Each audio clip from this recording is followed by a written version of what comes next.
말씀하신 이 말씀을 인용해서 말씀하셨습니다.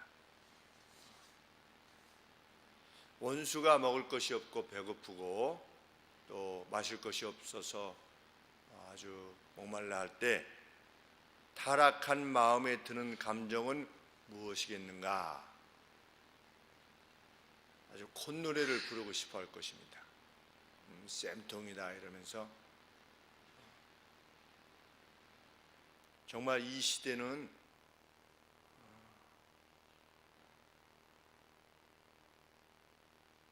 누가 원수인가를 찾는 시대 같습니다. 누가 원수인가? 누가 물리쳐야 될 적인가? 누가 과거에 잘못했는가?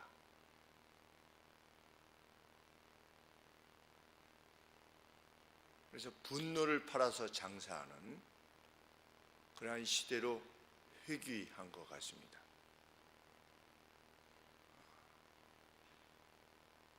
역사는 발전할 것이라고 사람들은 기대하지만 여전히 세상은 예수님 때 내가 7번 용서해 주면 되겠습니까?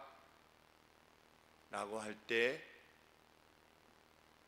보다 진전되지 못하였고, 가인이 동생 아벨을 쳐서 죽일 때 그 역시 동생을 죽일 만한 이유가 있다라고 생각해서 죽였을 것입니다. 자기의 심정적으로는 너는 죽어야 된다 라는 마음이 있었기 때문에 죽였을 것입니다. 창세 이후로 인간의 타락한 심성이라고 하는 것,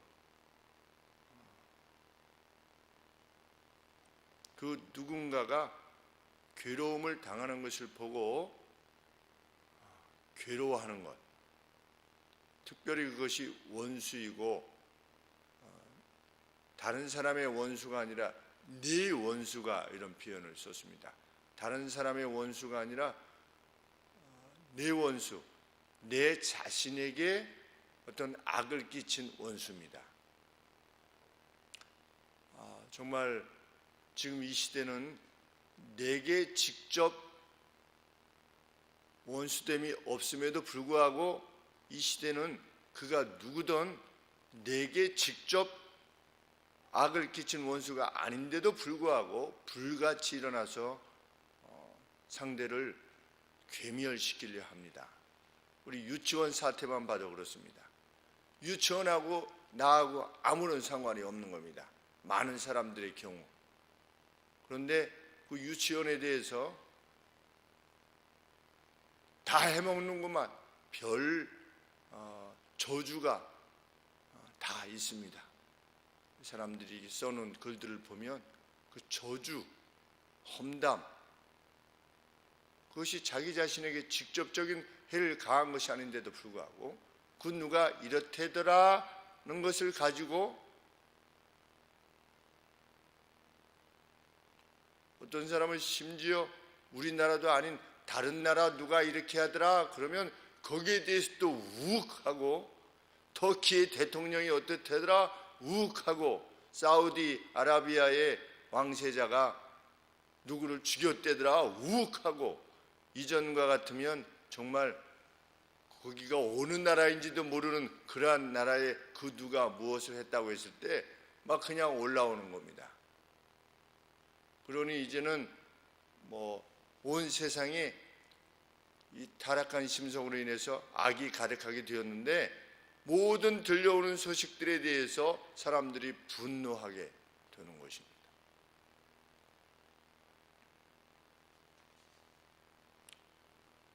성경은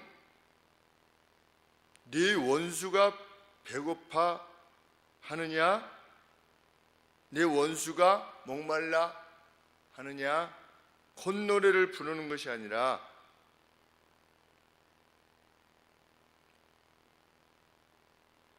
식물을 먹이고 마실 물을 주라. 마실 물을 주라. 혹 그렇게 그 누가 먹을 것이 없고 마실 것이 없어서 힘들어할 때 콧노래를 부르는 것은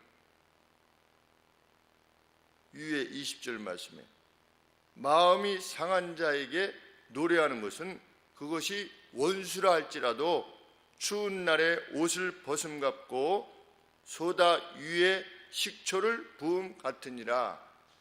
진정 어리석은 일이니라.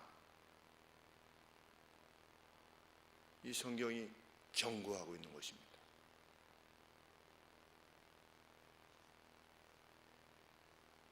우리 하나님을 믿는 사람들은 그래서 원수가 직면한 재난 앞에서 그것을 즐기지 않기 위해서 아주 애를 쓰고자 할 것입니다. 그런데 성경은 원수가 직면한 재난을 즐기지 않는 것만으로 충분치 않다. 그것은 소극적 의일 뿐이다. 그런데 소극적 의로서는 원수의 심령을 변화시켜서 그가 그의 양심으로 돌아갈 수 있도록 할 수 없다. 벌을 주는 것으로는, 보복하는 것으로는 상대가 하나님이 주신 원래의 양심으로 돌아가게 할 수 없다는 것입니다. 당신 이렇게 했지, 당신 벌 받아 라고 하는 것 가지고서는 하나님이 원래 원하시는, 우리가 상대를 지적하는 이유가 무엇입니까? 내가 불편하기 위해서 상대를 지적하는 것이 아니고 상대가 어떻게 쓰는지 깨닫고 돌아서서 그도 나와 같은 평안을 누리고 기쁨을 누리고 내가 다른 사람에게 받게 되는 영예를 누리게 되기 위해서 상대를 말하는 것입니다. 그것이 충고의 근본 목적입니다. 예수님께서 형제의 눈에 있는, 자기 눈에 있는 들보는 보지 못하고 형제의 눈 안에 있는 티를 꺼내려고 하지 말아라. 왜냐하면 형제를 상하게 할 것이기 때문입니다. 왜냐하면 자기 눈 안에 들보가 있는데 어떻게 형제의 눈에서 티끌을 꺼낼 수 있겠습니까? 여기서 티끌이라고 하는 것은 목수가 이렇게 대패질하면서 정으로 이렇게 탁 찌을 때 튀기는, 그것이 이제 눈에 들어간 건데, 그것이 상대의 눈에서 그 티끌을 꺼내줘야만 상대가 바로 볼 수 있기 때문에, 그래서 상대의 눈에서 티끌을 꺼내려 하는데, 내 눈에 들보가 있는, 이만한 들보가 있는 상태에서 어떻게 상대의 눈에서 들보를 빼내서 상대로 하여금 자유하게 할 수 있겠냐는 것입니다. 그러므로 내 눈에 있는 들보를 먼저 빼어야 그 후에 밝히 보고 상대의 눈에서 이 스펙이라고 하는데 그 티끌을 꺼내줄 수 있을 것이다. 궁극적인 목적이 뭐냐? 우리 주님은 남들이 뭐라고 하든 네가 더 많이 잘못했잖아 라고 하는 것을 생각해라, 이렇게 말씀하신 것이 아니라, 네가 진정 다른 사람을 자유롭게 하고 싶으냐? 그게 네 본질이지, 네가 정말 원하는 거지. 그러면 어떻게 내 안에 있는, 너 안에 있는 들보를 먼저 빼어야만 네가 진정 원하는 상대의 그 자유함을 구해줄 수 있다. 당신 그래도 되겠어? 이게 이렇게 해가지고서는 상대를 온전케 할 수 없다는 것입니다. 원수가 배고플 때 당신 이렇게 잘못해서 지금 배고픈 거야. 정신을 차려 돌아서 하는 것이 하나님 백성의 지혜자가 아니라는 것입니다. 지혜가. 누군가 잘못 깨닫고 괴로움에 빠져 있을 때 그것 자체를 불쌍히 여기는, 당신 그래서 지금 이까지 이렇게 한 거야 라고 하는 것이 아니라 그 상태 자체를, 누가 허황된 꿈을 꾸다가 잘못됐어요. 그래서 먹을 것이 없어요. 아유, 허황된 걸 쫓다가 저렇게, 이것이 아니라 아유, 얼마나 참 안 됐을까. 그 자녀가 참 안 됐다. 그 부인은 또 얼마나 힘들까. 저래가지고 이런 마음이 들어서 내 것을 가지고 주는 겁니다. 식물을 먹이고 음식을 줘라, 마실 것을 줘라. 그러한 내 희생이 수반된 적극적 용서만이 상대의 변화를 가능케 할 것이다. 22절에 왜냐하면 이렇게 됐습니다. 왜냐하면 네가 그의 머리 위에 타는 석탄을 쌓아 놓을 것이고 여호와께서 너를 상 주실 것이기 때문이다. 원수에게 그렇게 하게 된다면 지금 타고 있는 석탄을 상대의 머리 위에 쌓아놓는 것 같은 영향을 지니게 될 것이다. 머리 위에 타는 석탄을 올려놓으면 어떻게 되겠습니까? 뜨거워서 견딜 수가 없겠지요. 내가 분명히 저 사람한테 잘못했는데 저 사람도 그것을 아는데 저 사람이 내가 어려울 때 먹을 것을 주고 마실 것을 주는 것입니다. 그럴 때 그 심정이 뜨거워질 수밖에 없다는 것입니다. 변화는 감동으로 오는 것이지 지적질로 결코 오지 않습니다. 이것이 성경의 지혜입니다.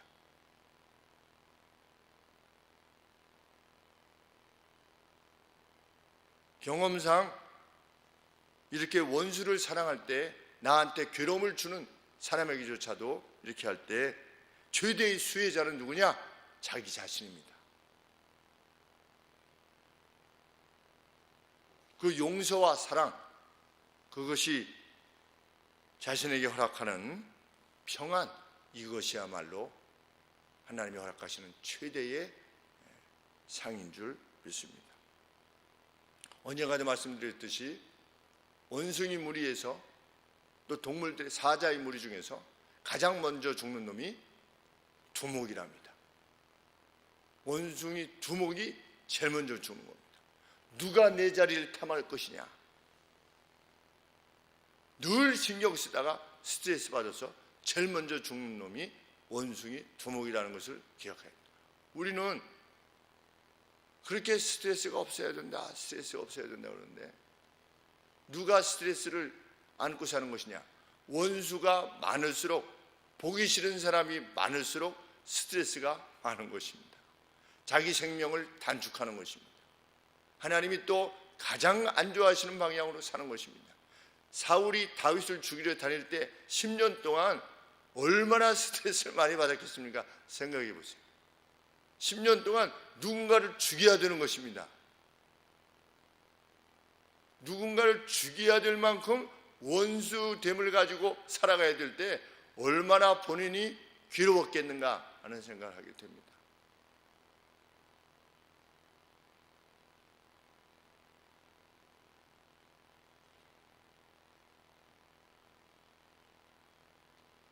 그래서 예수님은 70번씩 7번이라도 용서하라 말씀하셨습니다.